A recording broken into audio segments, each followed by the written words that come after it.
I refused to pay for my spoiled brother's wedding, but what happened at the reception shocked everyone.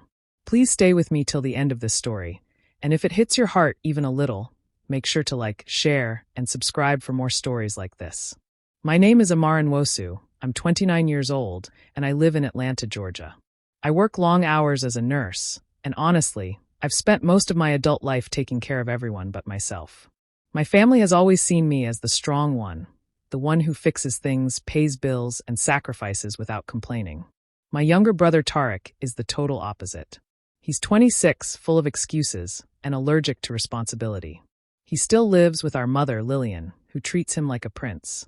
Whenever he messes up, she finds a way to blame the world or somehow me. It's always been like that, since our father walked out when we were teenagers. When Tarek announced he was getting married to his girlfriend Cecilia, everyone was excited, except me. I knew what was coming.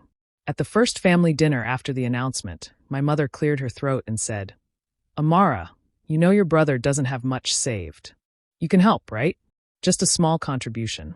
A small contribution, in my mother's words, usually meant paying for everything. I asked, "What about Tarek? Shouldn't he be responsible for his own wedding?" She frowned like I'd just insulted the family. "You know how things are. You're the eldest. Family helps family." I looked around the table. Tarek was smiling, not even pretending to protest. He said, "Come on, Amara. It's just one wedding. You make good money." That night, I sat in my car for nearly 20 minutes before driving home. I thought about all the years I'd paid for his college classes he dropped out of, the rent I covered when he couldn't find work, and the countless apologies I made to keep peace in the family. I realized I was tired, not just physically, but emotionally. So when Mom called again the next morning to ask if I'd transferred the money, I said calmly, "No, I'm not paying for this one." Silence filled the line. Then came the tears. "You've changed, Amara. You've forgotten where you came from." I hung up before she could finish. That no felt heavier than any word I'd ever said. But it also felt freeing. Days passed, and the silence from my family grew louder. Tarek stopped calling. Cecilia unfollowed me on social media. Mom sent long messages about how disappointed she was. Still, I didn't give in. For once in my life, I was choosing myself. I didn't know it then, but that simple no would set off a chain of events that would expose every secret, every lie, and every hidden resentment, all at my brother's wedding reception. Dinner that Sunday felt like walking into a storm I already saw coming. My mother barely looked at me when I entered her house. The smell of jollof rice filled the air, but there was no warmth behind it. Tarek sat at the table with Cecilia, laughing too loudly, pretending nothing was wrong. I took my seat quietly, praying for peace, but I should have known better. "So, Amara," my mother began, her tone sharp and cold, "your brother told me you still haven't sent your contribution for the wedding. Is that true?" I sighed and looked down at my plate. "Yes, Mom. I told you, I'm not paying for it." Her spoon clattered against the bowl. "You've become so selfish," she snapped. "After everything I've done for you. You think you're too good for this family now." The words hit harder than I expected. "Selfish?" I asked softly. "I've been paying for this family since I was 18. Cecilia shifted uncomfortably, but Tarek leaned back, smirking. "You don't have to make it sound dramatic, Amara. You helped because you wanted to. Nobody forced you." I laughed bitterly. "Nobody forced me? Tarek, I worked double shifts to make sure you stayed in college. I dropped out of my own classes because we couldn't afford both of us studying. I did it for this family." My mother slammed her hand on the table. "Don't throw your sacrifices in our faces. That's not what family does." I wanted to scream that family also doesn't drain one person dry. But instead, I pushed back my chair and stood up. The weight of years pressed on my chest. The memories of washing dishes late at night while Tarek went out with friends. The nights I listened to Mom cry over bills while she still called him her baby boy. I left that dinner early, tears burning behind my eyes. Driving home, my mind drifted back to when I was 16, when Dad walked out, leaving us with debts and silence. Mom fell apart, and I had to hold everything together. I got my first job at a clinic, bought groceries, paid for Tarek's school trips. It became my life, fixing everything, saving everyone. And now, years later, they still expected me to do it, to pay for a wedding I didn't even believe in. A week later, Tarek and Cecilia posted engagement photos online. Matching white outfits, smiling like royalty. The caption read, God's blessings are too big to fit in one picture. I scrolled through the comments, seeing family members congratulating them, praising their love story. Not one mention of me. Not even a call to check on how I was doing. That night, I realized something painful. My family didn't want me. They wanted what I could give. And for the first time in my life, I had nothing left to give them. A few days after that tense dinner, my phone rang late at night. It was Cecilia. For a second, I almost ignored it, but something told me to pick up. Her voice came through soft and sugary, the kind of tone people use when they're about to manipulate you. "Hey, Amara," she said, dragging out my name. "Can we talk? I really don't want any tension between us before the wedding." I stayed quiet, waiting for her real reason to show up. She continued, "Tarek's been so stressed. He feels like he's losing his sister. And honestly, it breaks my heart. I know you've always been there for him, and he just wants your blessing, and maybe your support, to make the day special." There it was, the same guilt trap wrapped in sweetness. "Cecilia," I said slowly, "I already told everyone I'm not paying for the wedding. I wish you both well, but I'm not responsible for funding it." She sighed dramatically. "It's not about money, Amara. It's about love. You know how family is. Sometimes we have to make sacrifices." I could hear the fake concern dripping from every word. Before I could respond, I heard another voice join the call, my mother's. Cecilia must have added her on purpose. "Amara," Mom said immediately, her tone trembling. "I'm so tired of this pride of yours. I raised you better. Your brother is getting married. Is that not something to celebrate? Why would you make it about money?" I clenched my jaw. "It's not pride, Mom. It's about fairness. I can't keep doing everything while everyone else just takes." Her voice broke into sobs. "So you're okay watching your family fall apart because of a few dollars? Have you forgotten what it means to stand by your blood?" The line went quiet for a moment, just my mother's sniffles echoing through. For a brief second, I felt the guilt pulling at me again, the familiar feeling that always made me cave. Maybe I was being cold. Maybe I should just help one last time. But the universe must have known I needed the truth. Later that evening, when I went to drop off some things at Mom's house, I heard Tarek's voice coming from the living room. He was on a call, laughing with one of his friends. "Man, Amara's tripping again," he said. "She acts like she's some big boss because she's a nurse. Always uptight, no fun, no man. She doesn't get what real love looks like." They both laughed. My hands trembled around the bag I was holding. I didn't walk in. I didn't speak. I just stood there, listening as he mocked me, his own sister, after everything I had done. That was the moment something inside me hardened. I walked away quietly, but in my heart, I made a silent promise. If they wanted a show, I'd give them one, just not the kind they expected. The following week, I came home from work to find a shiny white envelope resting on my doorstep. My name was written in gold cursive, the kind of fancy handwriting people pay a professional to do. I didn't need to open it to know what it was. When I did, I wasn't surprised. It was Tarek and Cecilia's wedding invitation. Heavy cardstock, gold foil edges, embossed initials. At the bottom, a handwritten note. "We hope you'll come. Family isn't complete without you." I almost laughed.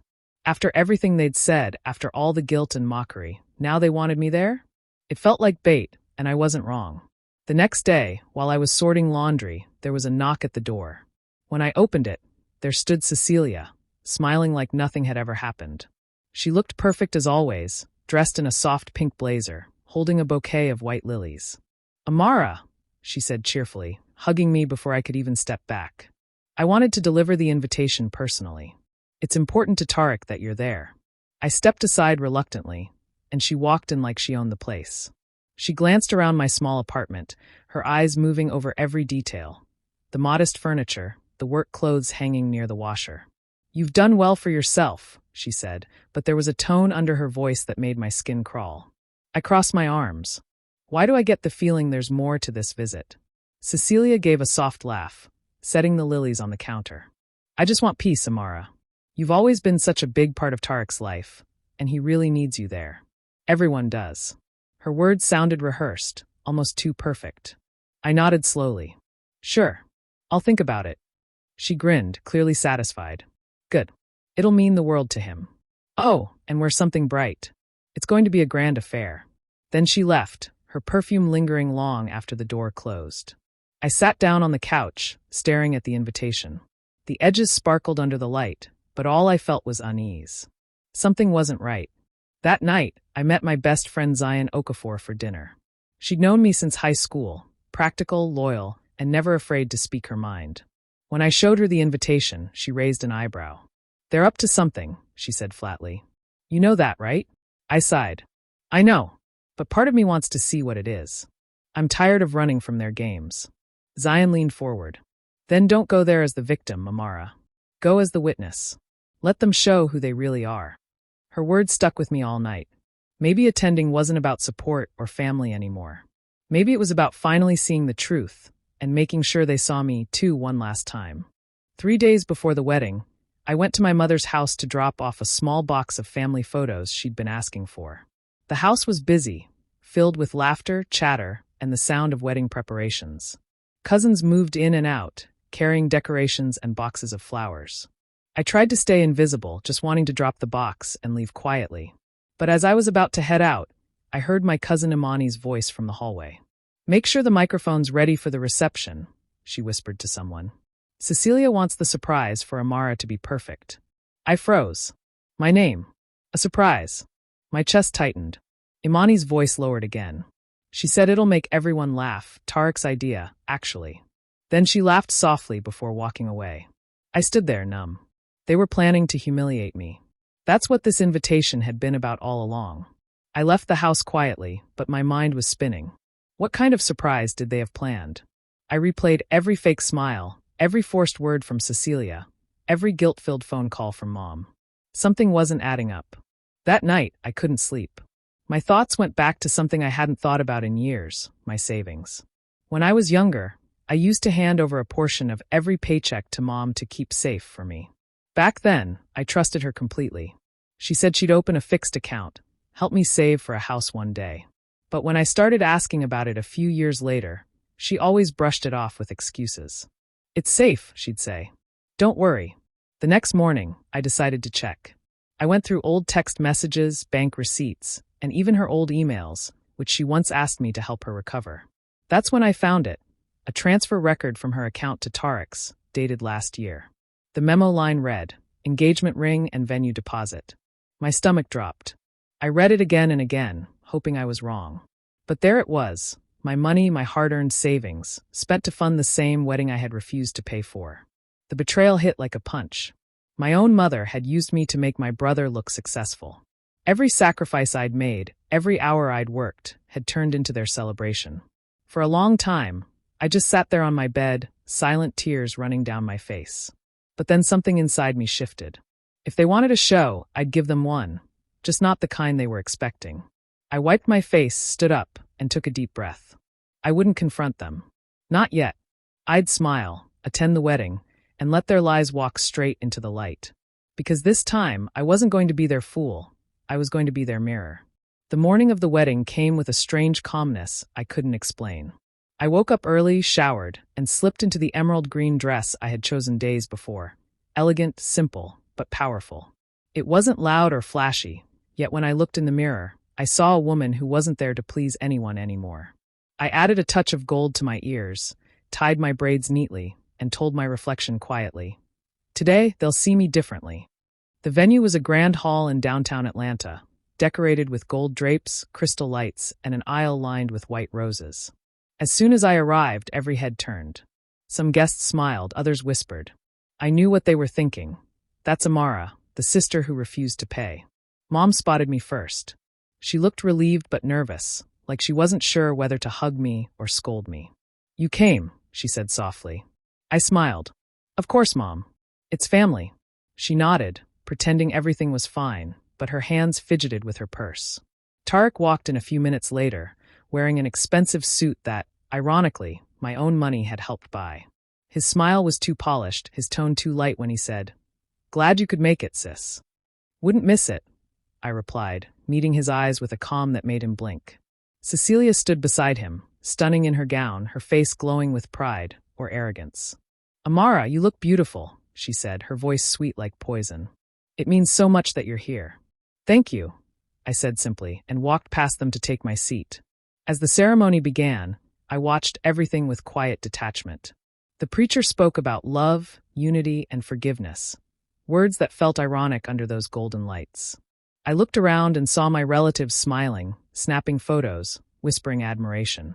They all loved a good show. While the vows were being exchanged, my mind drifted through the past.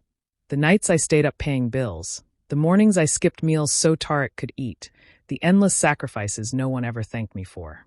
I realized how blind I had been, mistaking obligation for love. Mom kept glancing at me during the ceremony, her eyes uneasy.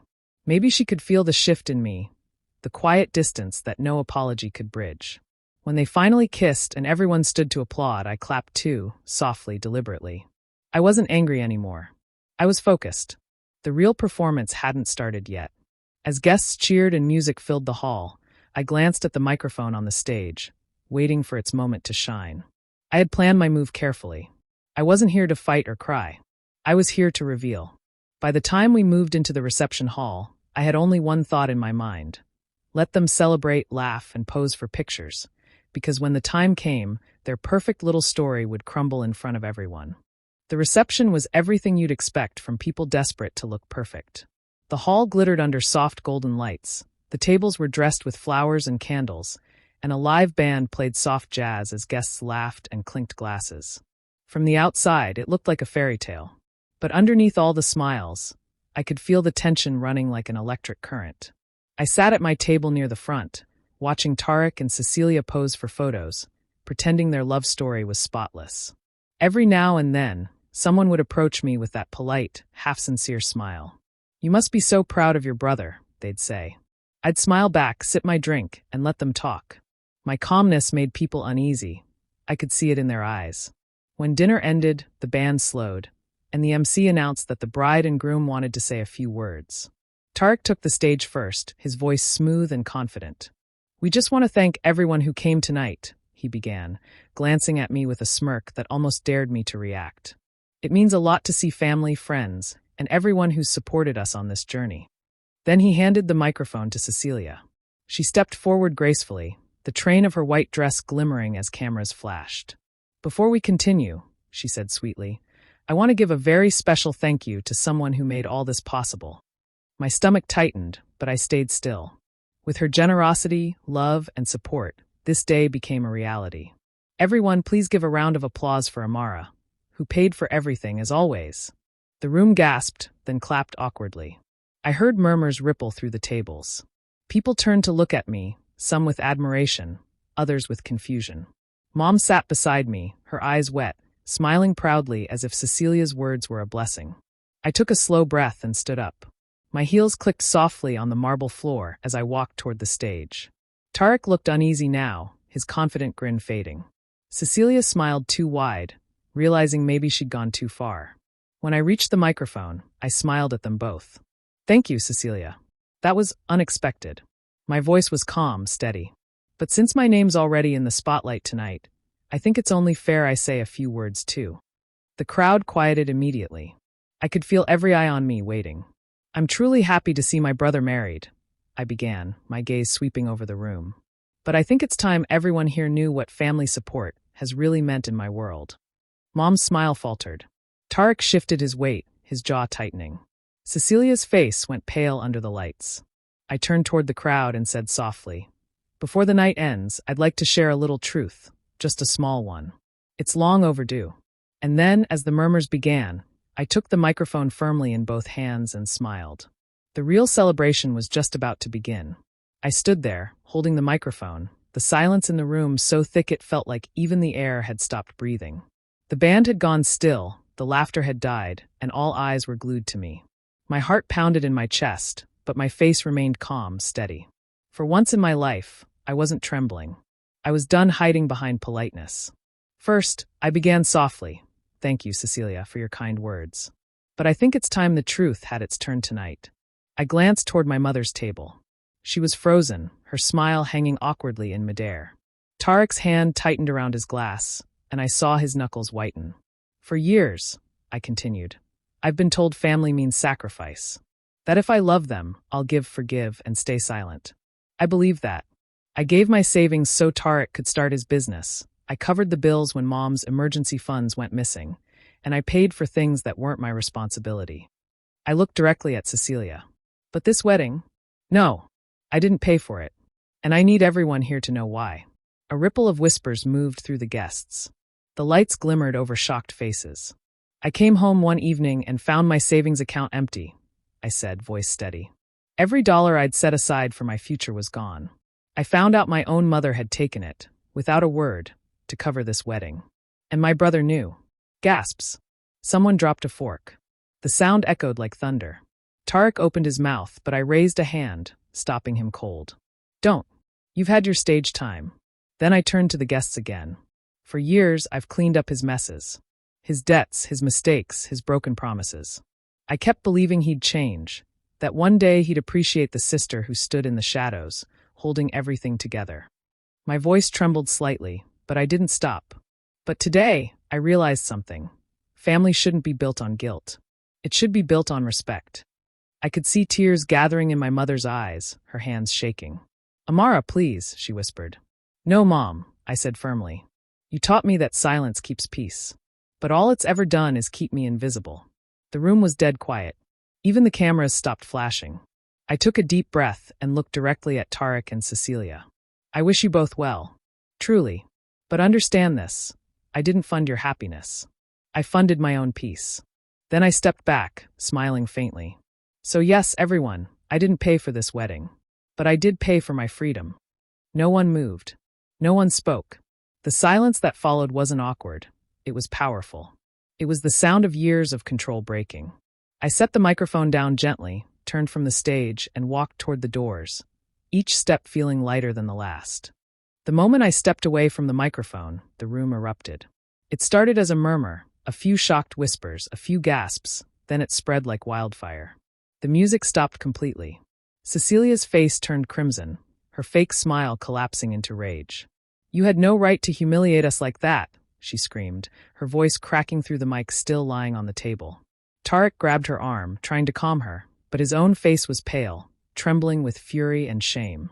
Cecilia, stop it, he hissed, though everyone could hear him. You're making it worse. Oh, I'm making it worse, she shot back. Your sister just exposed your entire family in front of everyone. Gasps rippled again. Cameras started flashing, phones raised high, people recording every moment. The fairy tale wedding had turned into a public scandal. At their table, Lillian pressed a shaking hand to her forehead. Enough! Both of you stop, she cried, her voice trembling. She stood, eyes glistening with tears, looking around helplessly. Amara, please, you didn't have to do this in front of everyone. You're tearing this family apart. I turned to her, calm but firm. No, Mom. The truth did that long before I ever opened my mouth. Her lip quivered, and for a second, I almost felt the old guilt tug at me. But then I remembered every sleepless night, every sacrifice, every time I was told to be the strong one while they used me as their safety net. I had carried their burdens long enough. Cecilia suddenly pushed past the guests and stormed out, her expensive dress rustling angrily. Tarek followed, trying to catch her, but not before turning back to shout, Are you happy now, Amara? You've ruined everything. I met his glare with quiet finality. No, Tarek. I didn't ruin anything. I just stopped fixing what was already broken. He had no reply. His jaw tightened, and then he turned and left, slamming the doors behind him. The hall felt eerily silent again. Lillian was sobbing softly, some relatives trying to comfort her, others staring at me like I was a stranger. I took one last look at the people who had built their peace on my silence. Then I turned and walked out, the sound of my heels echoing like punctuation to a chapter closing forever. The next morning, my phone wouldn't stop buzzing. Aunt Regina called first, she whispered. You did the right thing, my dear, before hanging up quickly, afraid someone might hear. Others weren't so kind. My cousin texted, You embarrassed your mother. Family doesn't do that. I read each message calmly, one by one, and then placed my phone face down on the table. For the first time in years, my apartment felt quiet, peacefully quiet. I brewed coffee, opened the curtains, and let the sunlight pour in. For so long, I'd been the family's anchor. But anchors don't just hold ships steady. They also keep them from moving forward. And finally, I had let myself drift free. Weeks passed since that chaotic night, but the echoes of it still lingered in people's whispers. My name became a quiet legend in the family group chats. Some called me heartless, others called me brave. But honestly, I didn't care anymore. For the first time, I woke up every morning without the weight of anyone else's expectations pressing on my chest. It was a calm Thursday afternoon when Zion dropped by my new apartment. It wasn't fancy, just a small 2-bedroom with white curtains and a balcony that caught the morning sun.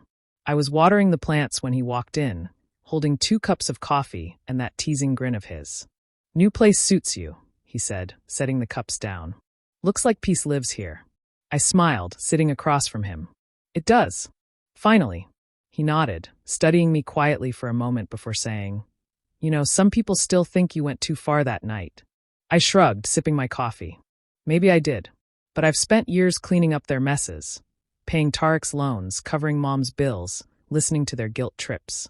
That speech wasn't revenge. It was the truth finally breathing." Zion chuckled softly. "Speaking of Tarek, you heard what happened?" I looked up, curious. "No. What now?" He leaned back, a mix of sympathy and disbelief in his tone. "Cecilia left him. Turns out your brother was drowning in debt. Credit cards, car loans, even borrowed money from her family. She packed her bags after finding out. Guess her perfect wedding came with overdue bills." I stared for a moment, the irony hitting deeper than I expected. "The same debts I once paid to keep him out of trouble," I murmured. "Exactly," Zion said. "Funny how karma doesn't use force, it just waits." I nodded slowly, feeling no joy, no anger. Just a quiet closure. He built his world on lies. It was bound to collapse. "And your mom?" he asked softly. "She moved in with Aunt Regina," I said. "I haven't spoken to her much. She sent me a message last week, just saying she's sorry. I didn't reply, not because I'm angry, but because I need time. Maybe someday we'll talk again, but not now." Zion nodded in understanding, letting the silence stretch between us. Outside, the city hummed softly, distant and peaceful. As he left, I walked out to the balcony. The air was warm, and the sun painted everything gold. I sat down, pulling my knees close, and smiled at the quiet around me. No phone calls begging for money. No guilt weighing me down. Just me, my breath, and the life I finally owned. The real revenge wasn't exposing them. It was freeing myself from the chains I didn't realize I was wearing. And as the breeze brushed against my face, I whispered to no one in particular, "Silence has never sounded so beautiful." Do you think Amara made the right choice by walking away from her family, or should she have tried to mend things instead? I'd really love to hear your thoughts in the comments. And if stories like this move you, don't forget to hit that subscribe button, drop a like, and turn on the notification bell so you never miss the next one.